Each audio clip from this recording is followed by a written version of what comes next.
Salam saudara-saudara semua, keluarga besar GKI Surya Utama. Kembali kita akan merenungkan firman Tuhan.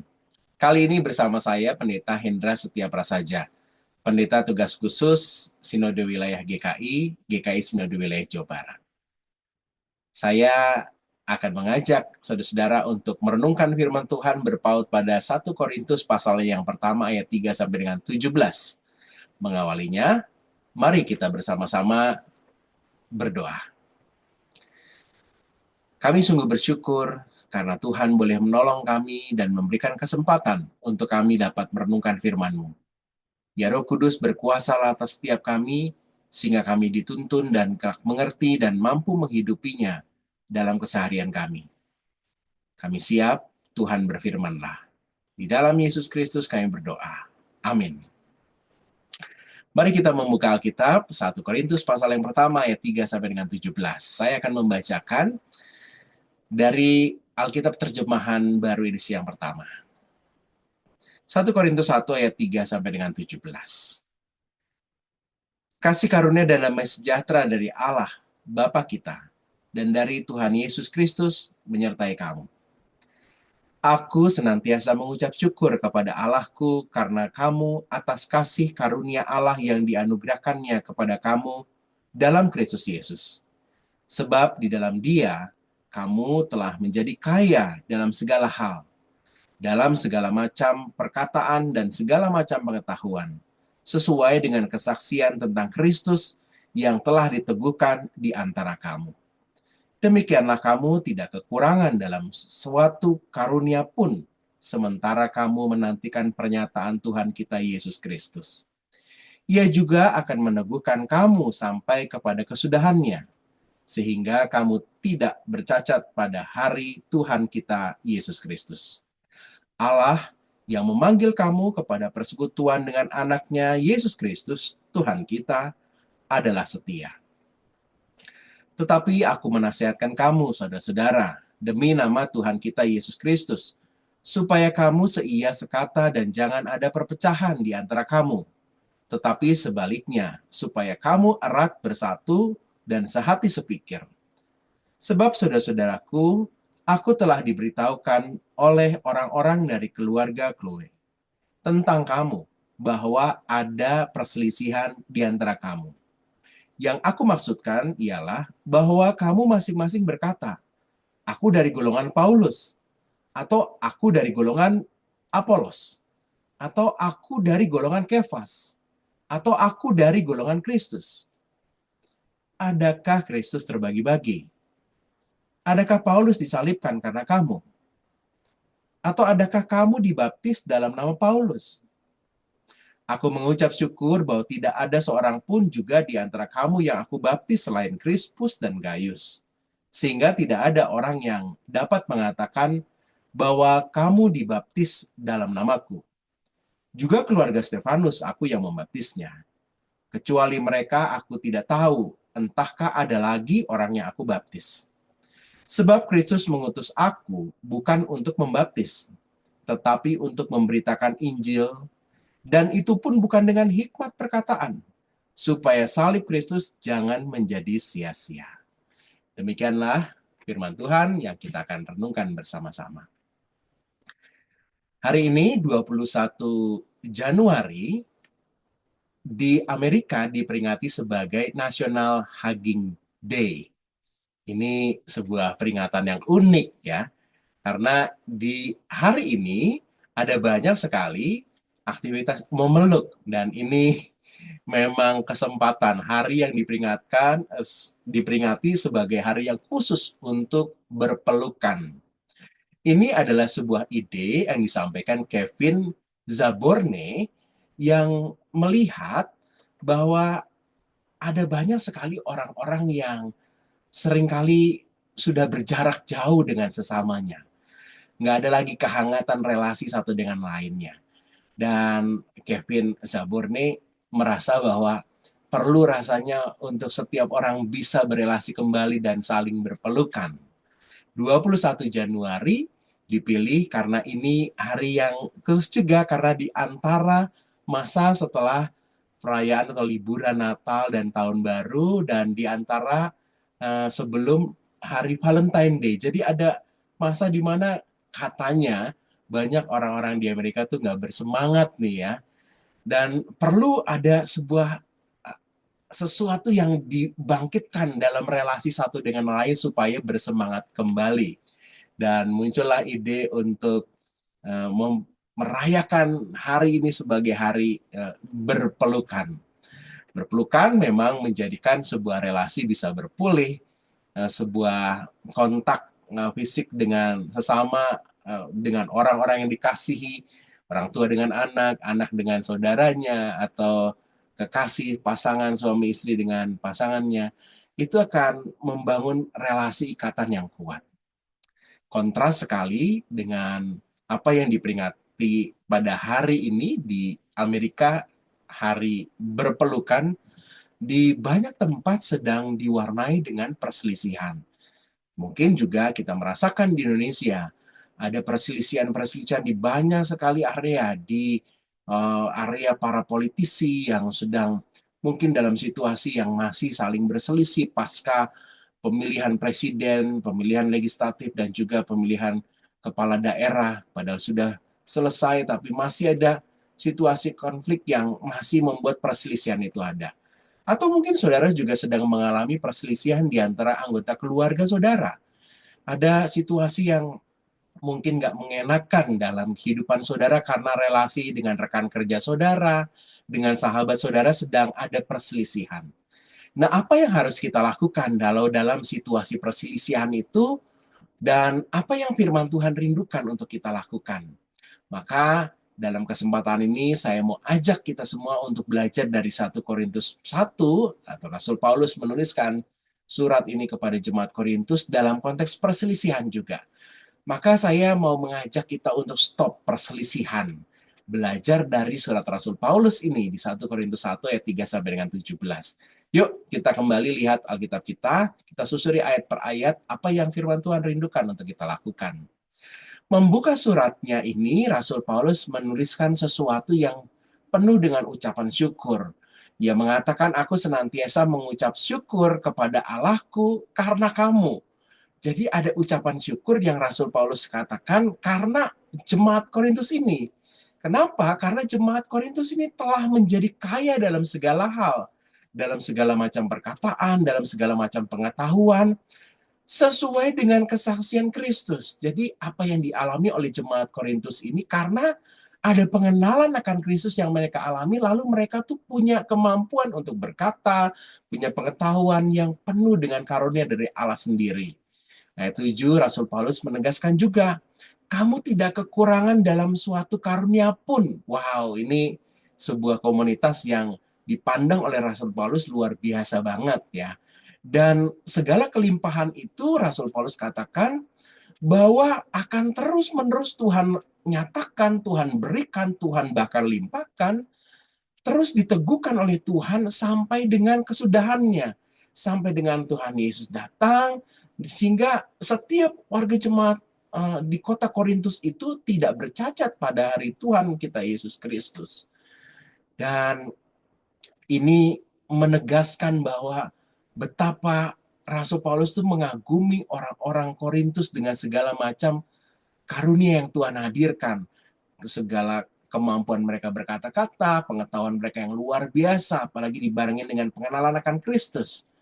Dan Rasul Paulus meyakini bahwa segala kelimpahan karunia itu akan terus Tuhan limpahkan karena kesetiaan Tuhan sendiri. Jadi terlihat sekali dalam ayat yang ketiga sampai dengan ayat ke-9, Rasul Paulus tuh kagum banget akan banyaknya karunia yang Tuhan berikan kepada jemaat Korintus. Saya belajar dari kisah ini, dari tulisan Rasul Paulus ini, bahwa Rasul Paulus nampak sekali mengapresiasi, senang dengan apa yang didapat oleh warga jemaat Korintus. Dia bersyukur bahkan atas segala kekayaan yang Tuhan hadirkan pada jemaat ini.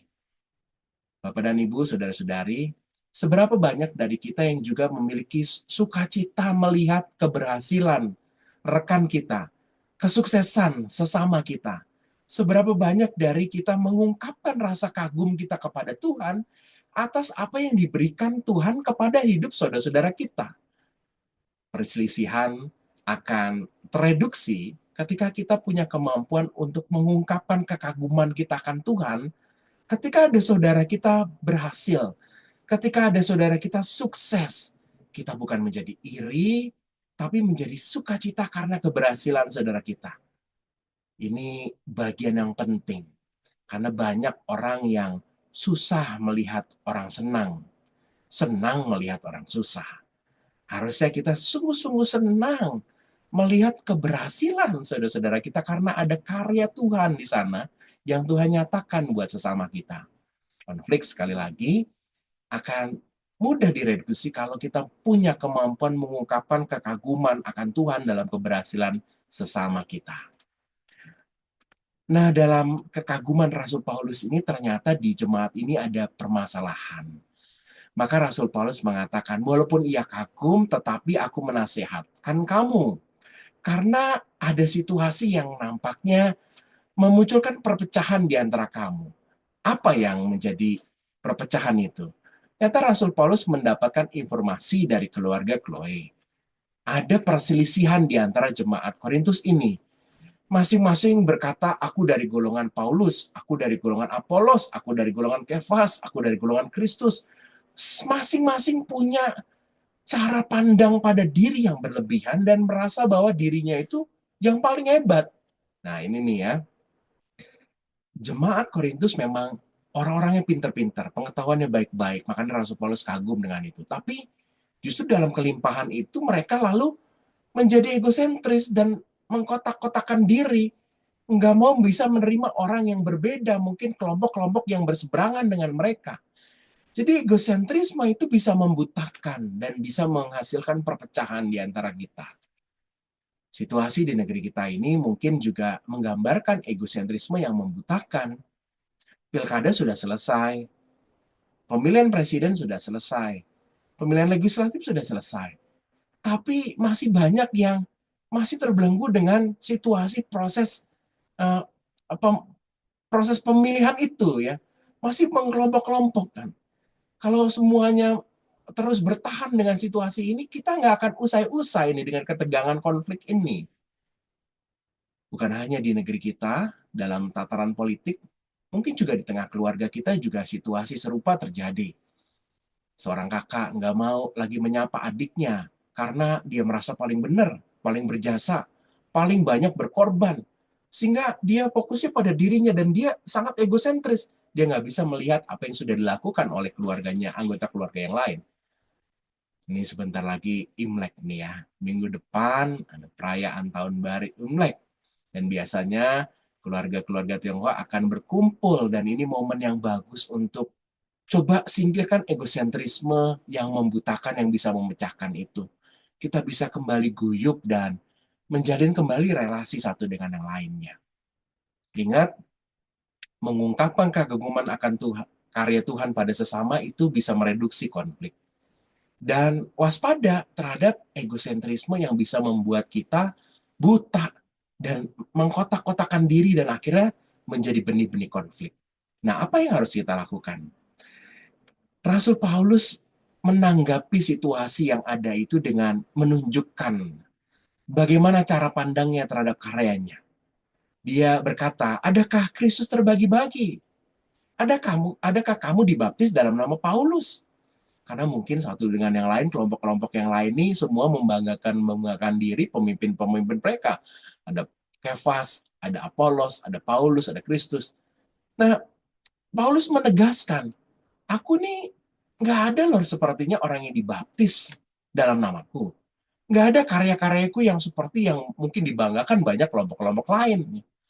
Paulus sadar banget dia nggak melakukan proses itu. Kenapa? Karena dia tahu aku ini tugasnya adalah untuk memberitakan Injil.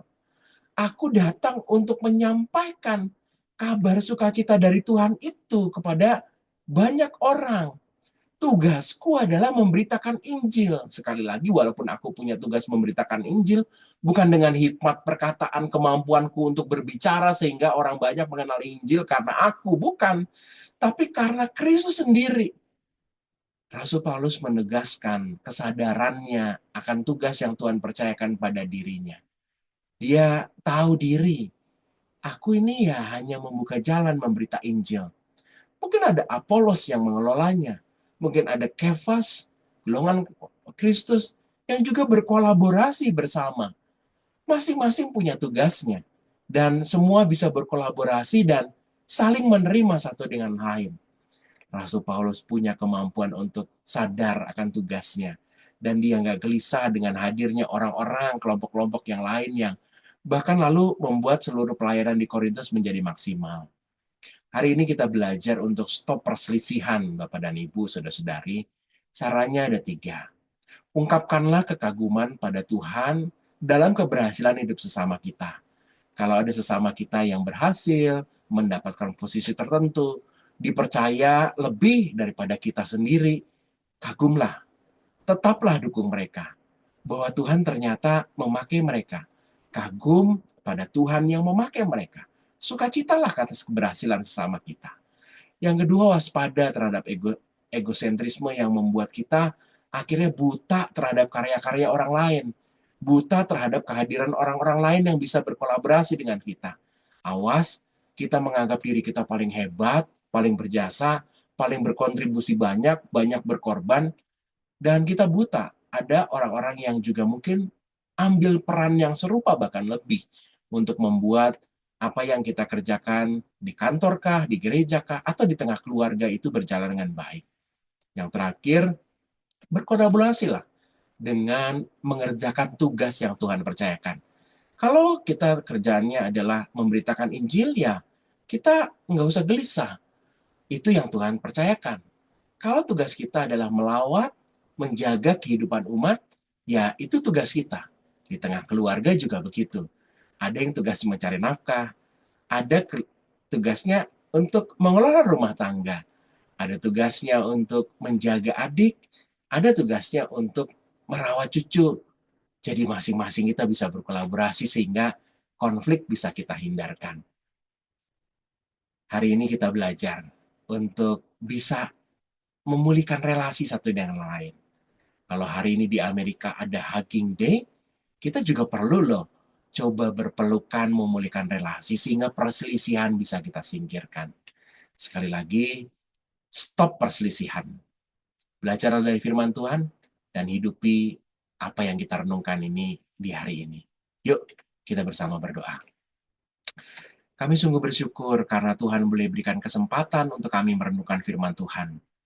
Kalau hari ini kami masih ada perselisihan dengan sesama kami, rekan kerja, rekan pelayanan, bahkan keluarga.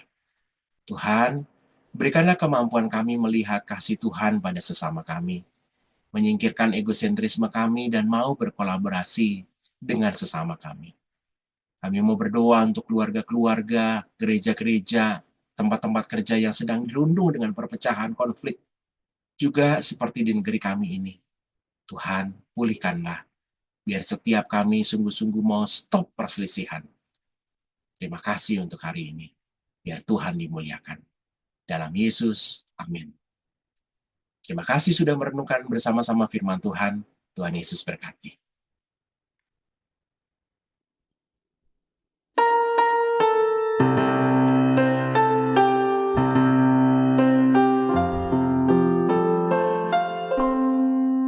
Kasih Tuhan mengiringimu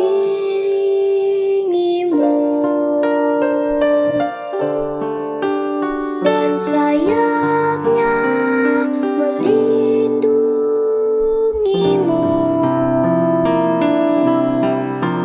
Tangan Tuhan pegang di dalam hidupmu. Majulah dalam terang kasih-Nya.